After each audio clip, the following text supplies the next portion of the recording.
Fin 2023, je fêtais ma 5e année en tant que graphiste freelance à plein temps. Et ouais, ça fait déjà 5 ans.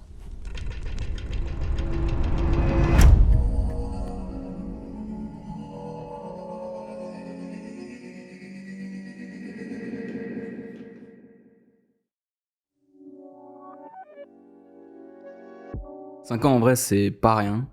C'est même un sacré cap pour moi.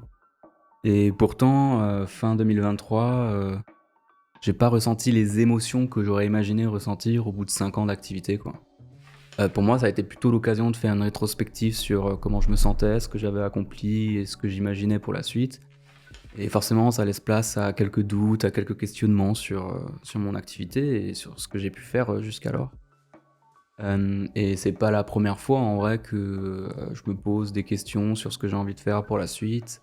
Forcément, on a toujours un peu des doutes, mais là, je sais pas, cette fois-ci, c'était un peu différent. J'avais la sensation qu'il me fallait, quelque chose de nouveau, d'un changement en tout cas.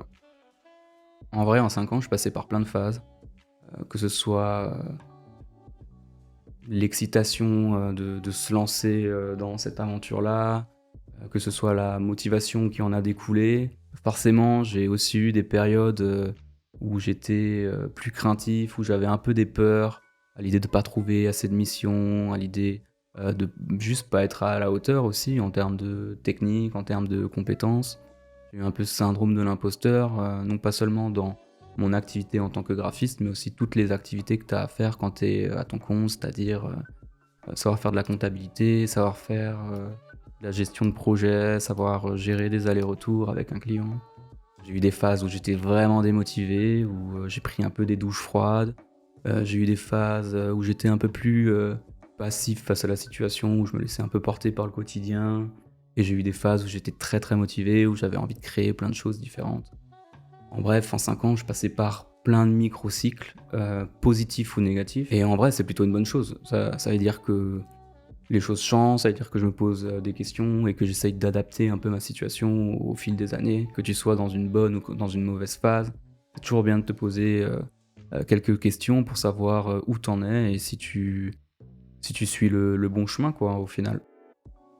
Du coup, je me suis posé cette question, si j'avais demandé à l'époque, au moi plus jeune qui se lançait dans cette aventure, où tu t'imaginerais dans 5 ans, est-ce qu'il aurait été satisfait de la situation dans laquelle, je suis actuellement?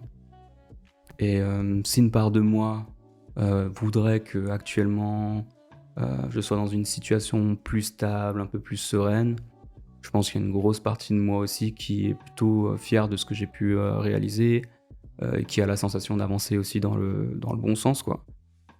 Ma situation, elle devient de plus en plus stable et surtout, avant toute chose, ben, je vis de ma passion, j'arrive à subvenir, à mes besoins donc ça coche, déjà beaucoup de cases,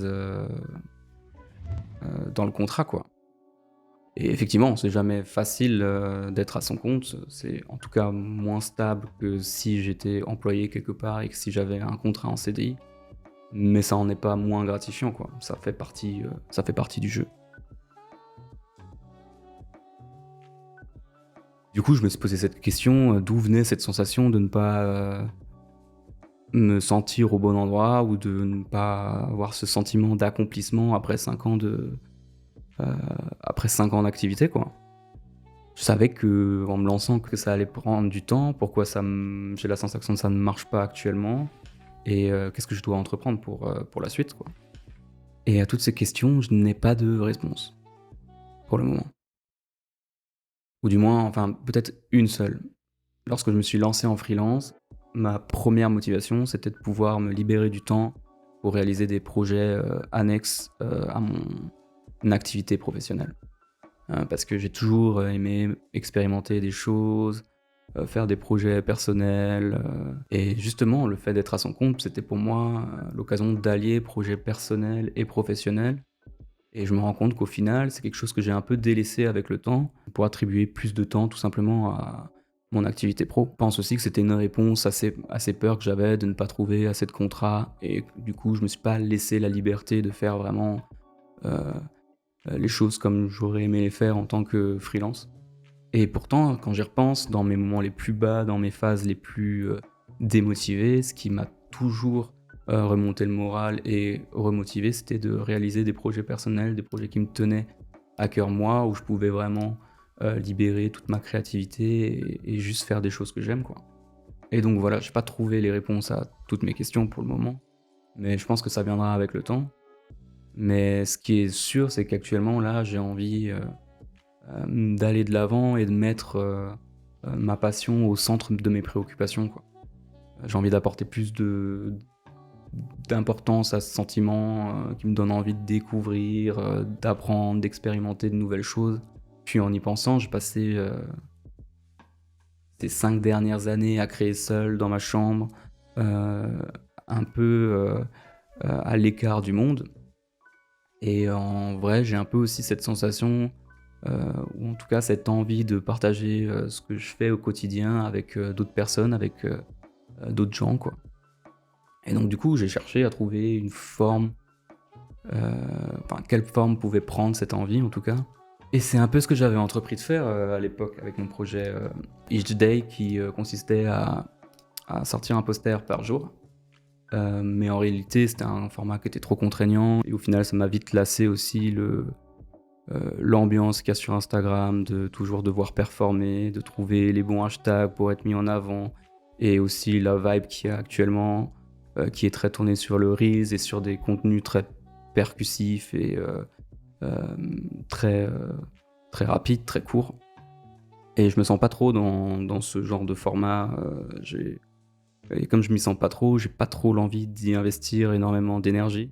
Et j'ai la sensation que si je refaisais quelque chose sur, justement Instagram ou sur d'autres réseaux sur lesquels j'ai déjà essayé de poster, j'aurais la sensation que ce soit un énième essai.